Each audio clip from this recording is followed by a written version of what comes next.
President Rabinowitz, distinguished members of the board and faculty, thank you sincerely for this honorary degree. I wear it with pride, Hofstra pride. And now, especially, congratulations to the Hofstra class of 2016. You did it.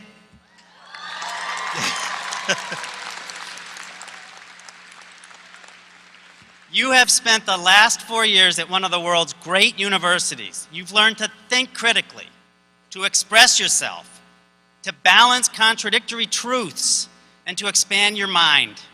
You should be incredibly proud and incredibly optimistic because you are well prepared for what comes next. For many of you, that means finding or starting a job. This is exactly the point I'd like to talk about today. What really matters in life is not finding a job.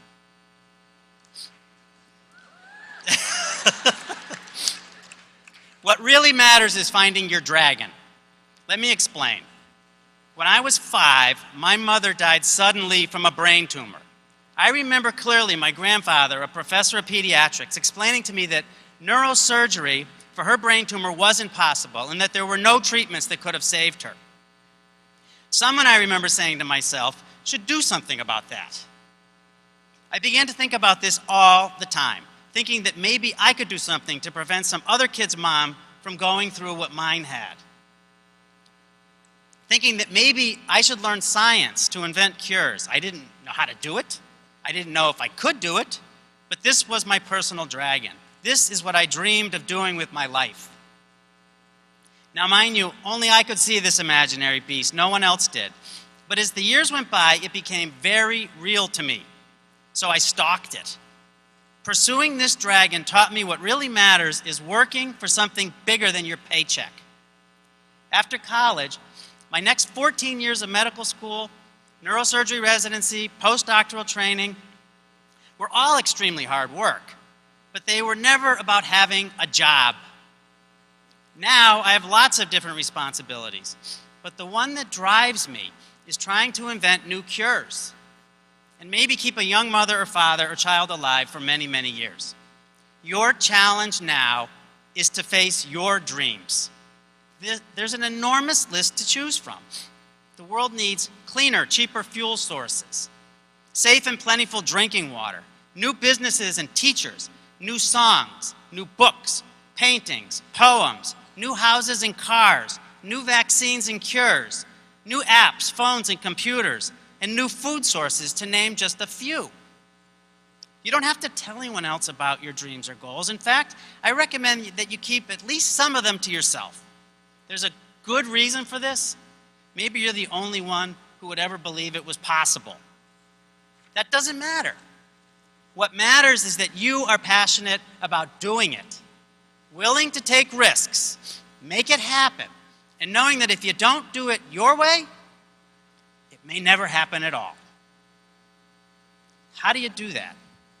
I will offer some suggestions for you to think about. First, think about what you want to do. Not just next year, but the next 5 years and the next 10 years. Take some serious time for this. It's all too easy to be consumed with our immediate needs, getting grades, handling text message, uploading photos, and lots of other urgent but not important stuff. You have to stop and see through all this noise. Take the time to do it. It's hard work, but you can do it. You have a large brain. Trust me, I'm a brain surgeon. Your university experience has honed and strengthened that thinking organ in your skull. You can do what no other animal on the planet can do. You can think about and set your goals for the future. Then comes the next step. Sit down and make a list of what it is you want to do. Organize the list by what matters most to you. Not just the you who wants a job and a paycheck, but the you who cares about family and friends. The you who is part of social and geographic communities. The you who wants to stay physically and mentally healthy. The you who wants to balance work and downtime. This list is incredibly important. Launching yourself into life from this very special day without a list is like getting into the car without knowing where you want to go. I assure you, you will have a long ride. As you travel along, you will definitely change plans along the way, and that's fine. Maybe a detour to an interesting town you pass through. But to begin with, you need a written list of your goals so you can decide carefully whether the detour is the right choice. Now, armed with your goals and your list, you're ready for the next step. Work as many jobs as you can. Labor with your hands so that by day's end your back is sore and your body is tired because your soul will be satisfied. Labor with your brain until it hurts and your heart will be grateful. In my life, I drove trucks, caddied, set up wedding tents, stacked pallets on a bottling line, repaired and painted cars, cooked in fast food restaurants, and cleaned the floors of schoolrooms. These jobs taught me as much, probably more, about how the world works as did years of training in operating rooms and molecular biology laboratories.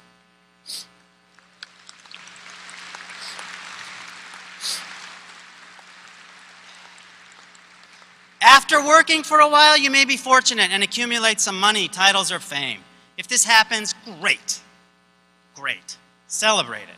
Be proud of it. But these are not the things that will make you really happy. This is not what you are pursuing. Happiness comes from the work. It comes from using your powers of intellect and compassion in pursuit of your dreams. To do this well, you will inevitably confront risk. The risk you can tolerate, you yourself can tolerate, will be in direct proportion to your passion for your goal, which ultimately is in direct proportion to the happiness you will experience if you accomplish your goals.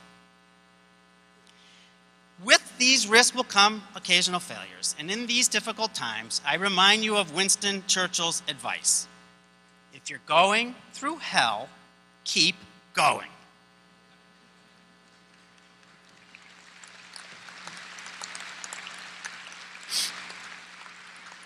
To me, the hardest part of dealing with failure was assessing how close I was to actually succeeding. In my field of science, as much as 95% of the experiments we do in the lab fail, meaning that what I have done is become personally responsible for thousands and thousands of failed attempts to make a cure. But what happens next is what really matters. After trying thousands of times, what I did next was make a slight change to the experiment and try the experiment again. A few times out of these thousands of tries and repeats, what I discovered was a complete success, a possible cure born of failure. Think about your life that way. When facing a setback, think hard about whether it's time to drop the entire project and move on to something else, or whether it's time to repeat the experiment one more time after making one small change. Finally, you're ready for my last piece of advice. Adapt. The ability to adapt is the most powerful force in life. This is how life itself evolves, by adapting. To do this through your life, you must assess your results, make changes, and get back to work. Working through your lists in pursuit of your dreams becomes your experience of the changing world. And it's a world today that's changing faster than at any other time in the history of the human race. At this extraordinary rate of change, it's quite probable that you will each work at a dozen or more different jobs. Some of these future jobs will require skills you don't even possess today. Skills you will need to learn along the way as you adapt to change. Your success requires starting with a plan and then willingly embracing opportunities to adapt to inevitable changes. So there you have it. Planning, listing, working, and adapting will enable you to be happy. But even better, the world will be better off because of you. So after the parties and celebrations, take a week off to start really thinking about what you want to do. What are you willing to risk? And what do you want to accomplish with your life, not your job? Find your dragon. Make a plan, write it down, start working, and start adapting. Adapt and repeat, adapt and repeat, adapt and repeat. Congratulations, Hofstra class of 2016. And